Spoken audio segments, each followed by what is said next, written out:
अस्सलाम वालेकुम. Next topic from the general surgery Abdul Wahab Dugar is about the plastic surgery. इसका UQ देखें कि 25 years old stage actress has a 7x7 wound on left side of the neck after excision of the full thickness acid burn. तो अब आपने क्या करना है, उसके लिए वो आई है आपके पास प्लास्टिक सर्जन के पास और वो कह रही है कि 5 रिकन्स्ट्रक्शन ऑप्शंस जो आपने उसको देने हैं कि ये आप इसमें से ऑप्ट कर सकते हो और जो है इसको ठीक कर सकते हो जो आपके फेस पे है, नेक पे है. तो दूसरा क्या, what are the various methods of the skin cover. तो ये आपको तभी समझ आएगा when you will go through the chapter, then we will discuss these MCQs UQs. So what is plastic surgery? It is actually art of modelling. Greek word है हमारा जिसका मतलब होता है आर्ट ऑफ मॉडलिंग. मॉडल बनाना होता है हमने, मतलब एक किस्म का स्कल्पचिंग करनी होती है, रीशेपिंग करनी होती है. जो ख़राब हो गया होता है स्किन पे वो सब कुछ ठीक करना होता है और उसको हम प्लास्टिक सर्जरी कहते हैं. तो इसमें हम क्या चीज़ें यूज़ करते हैं, दो तरह की चीज़ें होती हैं, ग्राफ्ट्स होते हैं, फ्लैप्स होते हैं.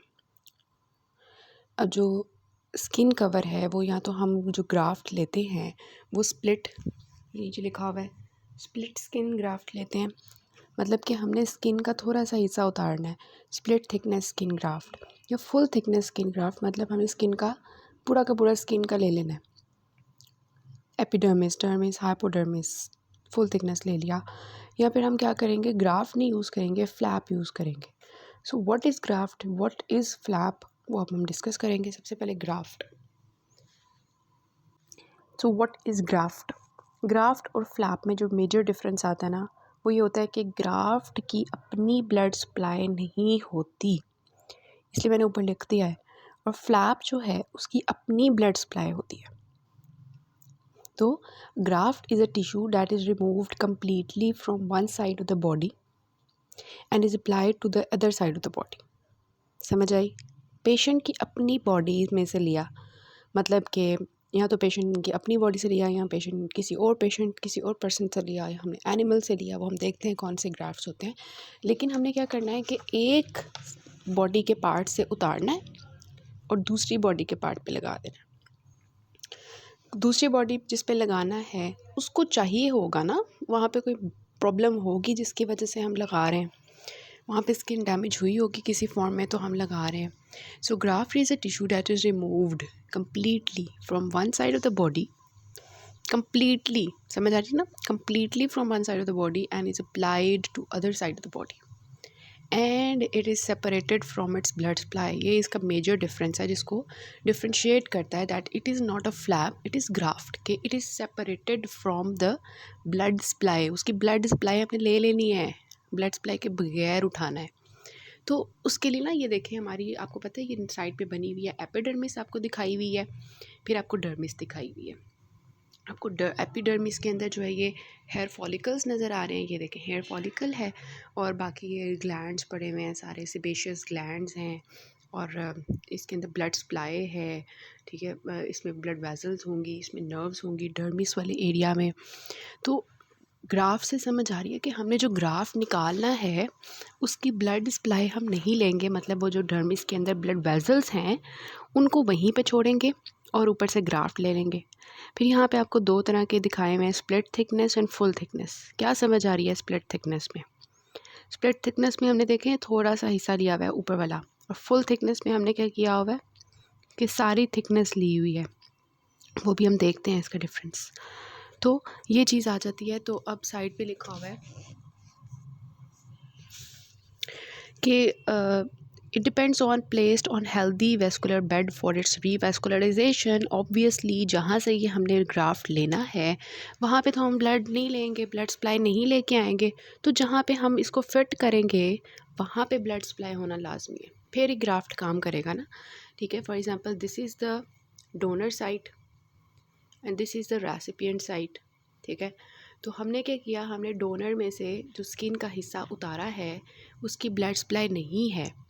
ठीक है, लेकिन यहाँ पे जिसके ऊपर हम अटैच करें यहाँ पे ब्लड वेसल्स ऑलरेडी पड़ी होनी चाहिए, फिर ही हम इसको उठा के इधर रखेंगे तो ये काम करेगा. समझ आ रही है?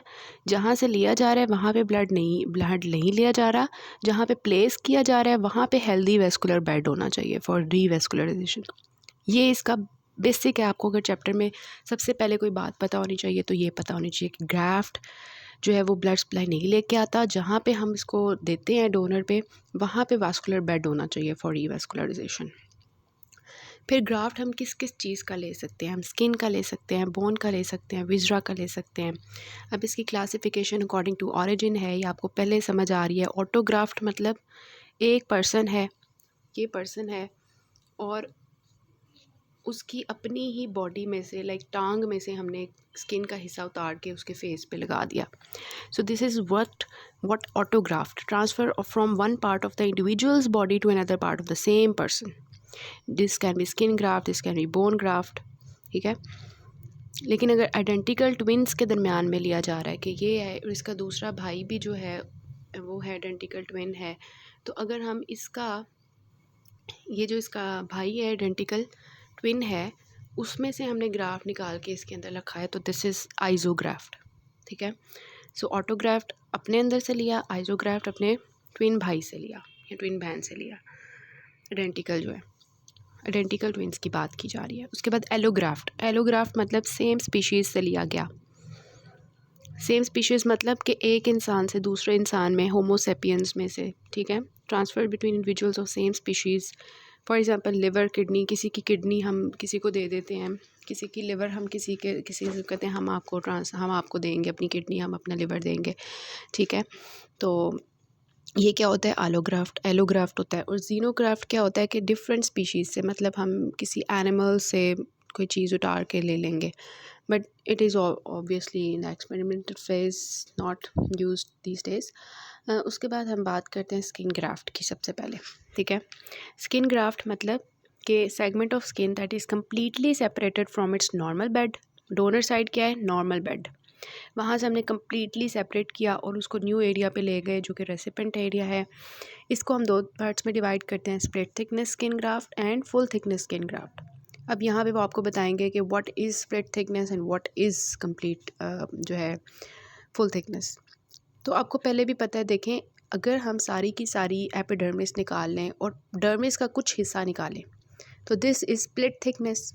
और फुल थिकनेस में क्या होगा जी? हमने उसकी एपिडर्मिस भी निकाल ली, डर्मिस भी निकाल ली, उसका सबक्यूटेनियस फैट भी निकाल लिया, टिश्यू भी बना लिया, ये जो नीचे आपको फैट नज़र आ रहा है वो भी निकाल लिया, देखें, और नीचे से सबक्यूटेनियस टिश्यू भी सारा निकाल लिया। This is full thickness. समझ आई? तो स्प्लिट थिकनेस में epidermis part of dermis, full thickness में complete epidermis, dermis part of subcutaneous tissue and fat, ठीक है। अब देखें, हमने एक जगह से जो है ना क्या लिया, ये हमारा जो है वो डोनर थी और ये रेसिपेंट थी, ठीक है। तो हमने जो है वो ग्राफ्ट यहाँ से लेना है और दूसरी जगह पे हमने जो है ना लगाना है, ठीक है, जिसे ब्लड सप्लाई है, ऑलरेडी हम डिस्कस कर चुके हैं। तो हमने क्या करना है, अगर यहाँ से हमने ग्राफ्ट लिया और जी यहाँ पे था क्या, यहाँ पे था इन्फेक्शन, डोनर की साइड पे इन्फेक्शन हुआ था, तो अगर हम ये वाला ग्राफ्ट उतार के उधर लगा देंगे तो आपको नहीं लगता कि वहाँ से इन्फेक्शन जो है वो दूसरी जगह पे ट्रांसमिट हो जाएगा? तो हम क्या करेंगे, हम prior to skin grafting wound swabs लेंगे डोनर साइड से, उसकी कल्चर सेंसिटिविटी करवाएंगे for the which organism. MCQ याद रखना है, नहीं भूलना, group A beta haemolytic streptococcus. ये जो है ना ये बहुत बड़ा एक कल्प्रिट है जिसने ग्राफ्ट को लॉस करवाना होता है। हम ग्राफ्ट उतार के लगा भी देंगे, इस बैक्टीरिया ने उस ग्राफ्ट को वहाँ पे टिकने नहीं देना, ग्राफ्ट लॉस करवाना है। इस वजह से हम यहाँ से क्या करते हैं कि जो है हम जैसे ही हम कल्चर सेंसिटिविटी लेंगे उस एरिया की, डोनर साइड की, उसमें देखेंगे ग्रुप A स्ट्रेप्टोकोकस तो नहीं है। अगर हमें मिलता है तो हम क्या करेंगे, इन पेशेंट्स को ग्राफ्ट करवाने से पहले, देने से पहले हम उनको IV एंटीबायोटिक्स देंगे, उस बैक्टीरिया को पहले मारेंगे, फिर कुछ और काम करेंगे, ठीक हो गया। उसके बाद आता है, सबसे पहले हमने स्किन जो ग्राफ्ट है उसकी एक टाइप पढ़नी है, स्प्लिट थिकनेस, जिसमें हमने क्या किया था, सारी की सारी डर्मिस और पार्ट ऑफ डर्मिस हमने निकाली है। तो अब देखिए हमने कैसे निकालनी है। अब सोचने वाली बात है ना कि ये मैं आपको दिखाऊँ अगर इसकी पिक्चर, कि हमने एक स्किन के पार्ट से दूसरे स्किन पे लेके जाना है, तो आपको क्या लगता है किस तरह से निकालेंगे? कोई चीज़ होनी चाहिए ना हमारे पास, जैसे आपके पास जो है वो किचन में होता है छीलने के लिए आलू वगैरह, वो एक नाइफ़ सी होती है, छिलका उतारती है। एक दूसरी नाइफ़ होती है ना, एक नाइफ़ होती है जो छिलका उतारने के लिए जस्ट यूज़ होती है, उसको आप ऐसे करते हो। तो उसी तरह की ना हमारे पास एक नाइफ़ होती है जिसको हम कहते हैं Humby's knife, as you can see in this picture. ये नाइफ़ जो है ये क्या करेगी कि वो एक जगह से दूसरे जगह पे ग्राफ्ट लेगी, ठीक है। इसको हम ऐसे मूव करेंगे एक डायरेक्शन में, तो हमारे पास स्किन जो है वो ऊपर वाली हिस्से वाली आ जाएगी। तो ये हम जो है वो ग्राफ्ट लेने के लिए यूज़ करते हैं। ये इस तरह की नज़र आती है, हैंड हेल्ड हम्बीज़ नाइफ़ इस तरह की। हम यहाँ से जो है इसको लेते हैं और यहाँ पे ग्राफ प्लेस करते हैं और फिर दूसरी जगह पे, ठीक है। तो वो आपको यही बताना चाह रहे हैं कि जो हमने ग्राफ लेना है उसके लिए हम स्पेशल नाइफ़ यूज़ करते हैं जो कि कंट्रोल करती है स्किन थिकनेस को। पता है हम अगर नॉर्मल छुरी के साथ उतारना शुरू करें ना आलू को, तो उसकी इतनी ज़्यादा थिकनेस उतर जाती है और फिर मामा डांटती हैं कि ये तो इतना ज़्यादा काट दिया है, आलू ज़ाया कर रही हो, ठीक है। तो वो एक्चुअली दूसरी वाली जो नाइफ़ है ना वो आपका वो अच्छा वाला छिलका नहीं लेगी, लेकिन ये वाली जो नाइफ़ होगी जो दूसरी वाली छिलके वाली होती है वो सिर्फ कंट्रोल्ड मैनर में उतारेगी। तो हमें भी तो स्प्लिट थिकनेस चाहिए, हमें भी थोड़ा सा चाहिए, तो इसके लिए हम जो है वो हम्बीज़ नाइफ़ यूज़ करते हैं, ठीक है। ये इसका फ़ायदा होता है। उसके बाद आ जाता है कि ये या तो हम हम्बीज़ नाइफ़ यूज़ कर सकते हैं या हमारे पास एक और इंस्ट्रूमेंट होता है, as you can see here, ये वाला, दिस इज़ पावर डर्माटोम। या तो हम्बीज़ नाइफ़ या फिर ये पावर हम डर्माटोम। ये थोड़ा सा ना मतलब एडवांस सा होता है। ये देखें, इससे हम जो है वो पावर डर्माटोम होता है, इससे हम ग्राफ्ट ले रहे हैं। तो ये हमारे पास दो तरह के हो गए, हम्बीज़ नाइफ़ और डर्माटोम, ठीक है। It is a powered instrument known as dermatome.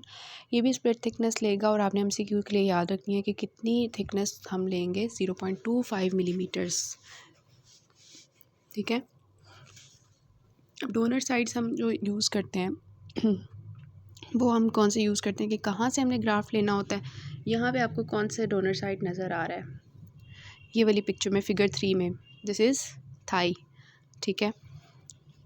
तो थाई से हम ले सकते हैं ना, तो वो ये बताना चाह रहे हैं कि कौन सी जगह होगी। एंटीरियर एस्पेक्ट्स ऑफ थाई से हम ले सकते हैं, आर्म से ले सकते हैं, बटक से ले सकते हैं। अब वो आपको फर्दर बता रहे हैं कि डोनर साइड जो है, अब हमने फॉर एग्ज़ाम्पल मैं आपसे पूछूं अगर कि हमने डोनर साइड से वो उतार लिया है, स्किन उतार लिया है, तो आपको लगता है कि वहाँ पे स्किन जो है वो वैसी रहेगी डोनर साइड की? वो बेचारे की उसको भी तो हमने कवर करना है ना, उसके साथ क्या सलूक होगा बाद में अगर हमने उसकी स्किन ऊपर से उतार दिया? तो सोचने वाली बात है ना। तो आपको बता रहे हैं उसका आंसर कि डोनर साइड जो है वो अपनी एपिथेलियम दोबारा बना लेता है, रीग्रो करवा लेता है। वहाँ पे hair follicles, sweat glands, sebaceous glands जो है वो खुद ब खुद जो है वो 10 to 15 डेज़ में रीग्रो कर जाते हैं। तो इसकी मसले की बात नहीं है, तो वो दोबारा से हो जाता है। और हम दोबारा से उस जगह से अगर लेना चाहें ग्राफ्ट, तो हम 2 हफ़्ते बाद दोबारा ले सकते हैं, फिर वो रीग्रो हो जाएगा, मसले की बात नहीं है। क्यों मसले की बात नहीं है? क्योंकि दिस इज़ स्प्लिट थिकनेस, थोड़ी सी स्किन उतारी है, वो दोबारा वापस आ जाएगी, मसले की बात नहीं है, ठीक है। अब देखें, हमने वहाँ से ग्राफ्ट ले लिया उधर से हम्बीज़ नाइफ़ के थ्रू या डर्माटोम से 0.25 मिलीमीटर्स का, या तो हमने इंटीरियर एस्पेक्ट से लिया, थाइस के आर्म से या बटक से लिया, और डोनर का भी हमें मसला नहीं है क्योंकि वो खुद रीग्रो हो जाएगा। अब हमने इसको लगाना है, जो हमने ग्राफ्ट लिया है उसको हमने लगाना है किसके ऊपर? रेसिपिएंट के ऊपर। तो रेसिपिएंट के ऊपर ऐसे ही हम लगा देंगे? नहीं, हम ये करेंगे। This is figure 6 showing the graft. ये आपका ग्राफ्ट है, ये वाला, ठीक है, as you can see here. और हमने क्या किया, उसको ना एक मशीन में डालते हैं which is known as mesher, ठीक है। मैशर में डालेंगे और वहाँ पे मैशर में से जब करेंगे तो मैशर क्या करेगा, उस ग्राफ्ट के अंदर छोटे छोटे होल्स बना देगा, एज यू कैन सी, इस तरह के ना होल्स बना देगा ग्राफ्ट के अंदर, ऐसे मैश कर देगा। जैसे वो हमने इंगुइनल हड्डियाँ में मैश रखा था ना, उसमें भी सुराख थे, इसी तरह ये भी क्या करेगा, ये छोटे छोटे होल्स बना देगा। जब ये होल्स बनाएगा तो ये हम इसको ये प्लेस कर दिया हमने, जो डोनर साइड रेसिपिएंट साइड है उसके ऊपर मैश बना के प्लेस किया। अब मैश बना के हमने प्लेस किया, क्यों? हम ऐसे भी तो प्लेस कर सकते थे। तो वो आपको बताते हैं कि जब हम मैश प्लेस करेंगे तो उससे जो ग्राफ्ट का सरफेस एरिया है वो 2 टाइम ज़्यादा हो जाता है। ठीक है। दूसरा फ़ायदा क्या है, देखें इतना अच्छा फ़ायदा है कि ये जो होल्स इनमें से नज़र आ रहे हैं ना, अगर इसके नीचे कोई भी ब्लड इकट्ठा हुआ हो, हीमाटोमा बना हो, सीरोमा मतलब सीरस फ्लूइड इकट्ठा हुआ हो, तो वो होल्स के थ्रू ना बाहर आ जाएगा। ठीक है। अगर हम सीधा सीधा ऐसे रख देंगे ना, विदाउट मेकिंग अ मैश, ऐसे हमने रख दिया, उसके अंदर तो कोई होल ही नहीं है, तो अगर नीचे हीमाटोमा बना होगा, नीचे के सीरोमा बना होगा, उसके प्रेशर के साथ क्या होगा, ग्राफ्ट फेलियर हो जाएगा। तो इस वजह से मैश के 2 फ़ायदे आपने याद रखने हैं, 2 एडवांटेजेस याद रखने हैं कि वाई वी प्लेस मैश, यहाँ पे बता भी रहे हैं कि it graft can be applied on the wound edge such और can be pass through masher.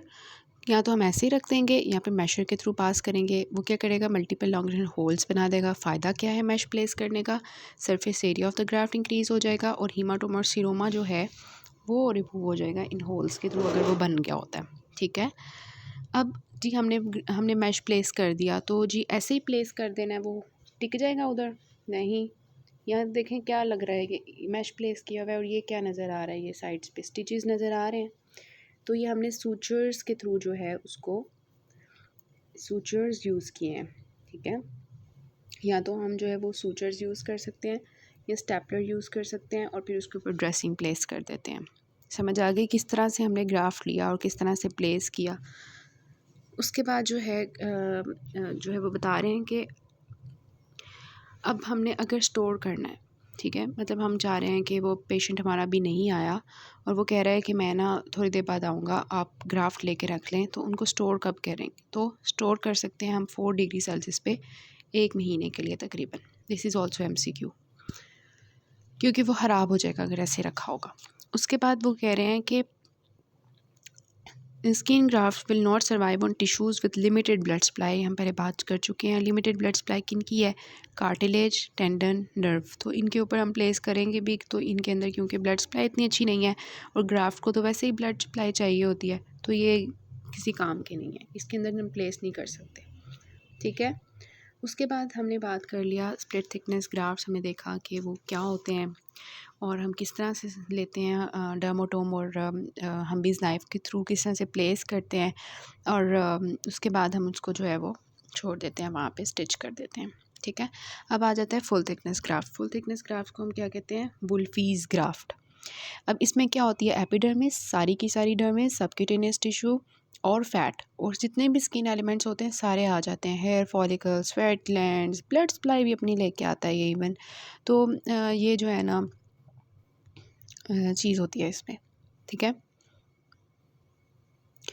तो फुल थिकनेस ग्राफ्ट्स जो हैं वो हम यूज़ कर सकते हैं किसके लिए, गुड कॉस्मेटिक रिजल्ट्स के लिए। गुड कॉस्मेटिक रिजल्ट्स होंगे ना इसके कि नहीं होंगे? गुड कॉस्मेटिक रिजल्ट्स क्यों होंगे इसके? क्योंकि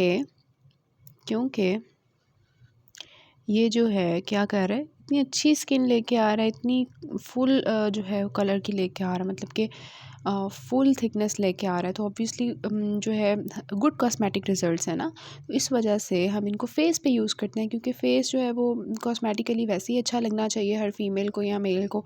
तो हम गुड कॉस्मेटिक रिजल्ट्स के लिए फुल थिकनेस ग्राफ्ट्स यूज़ करते हैं फेशियल वुंड्स के लिए। ठीक है।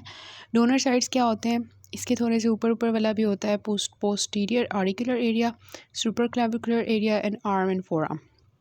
ठीक है।